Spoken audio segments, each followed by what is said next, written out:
Good evening. The state election has begun in earnest after the Premier paid a visit to the Governor today. It'll be short and sweet, just 4 weeks. And John Brumby promises it'll be clean as well. But already personal attacks on a prominent Greens candidate have led to allegations of dirty tricks. Our state political reporter Josie Taylor watched today's events unfold and will be paying close attention over the next month. Josie, what can we expect from this campaign? Well, Ian, this election campaign is shaping up to be fast and furious. The coalition needs to win 13 seats to win power, but they believe they're in striking distance of an 11-year-old Labor government that's shown weakness on key issues such as public transport, law and order and water management. John Brumby, on the other hand, is hoping he can lead Labor to victory on the basis of good economic management, job creation and Labor having done much more right than it's done wrong. But the polls have tightened. In fact, a hung parliament is a possibility, with the Greens potentially holding the balance of power in the lower house. And when the race is this close, the fighting can get dirty. And that's certainly what we've seen at what is just the start of this election campaign. Then we're straight in like that.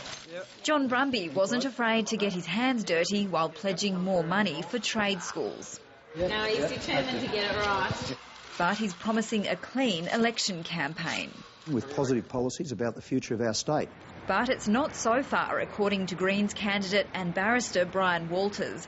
Labor's attacked him for representing a coal company and reportedly accused him of anti-Semitism for once taking a Nazi war criminal as a client.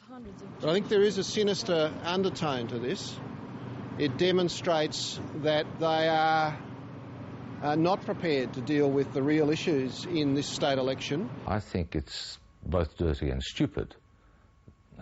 Dirty because it's below the belt and is wrong in principle and is unethical, and stupid because when people understand what it's about, it'll backfire. The Education Minister, Bronwyn Pike, is Mr Walters' opponent for the seat of Melbourne. She doesn't believe Mr Walters is anti-Semitic, but condones attacks on him.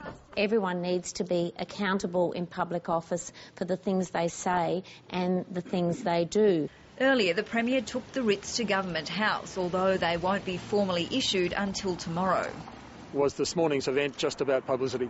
But promising a 24-hour police station in a very marginal seat, Ted Baillieu has his own troubles. He now has to find a replacement in the seat of Seymour, one the Liberal Party had high hopes for after their candidate had second thoughts about a career in politics. Didn't wish to pursue the campaign. It's a personal decision and personal issues.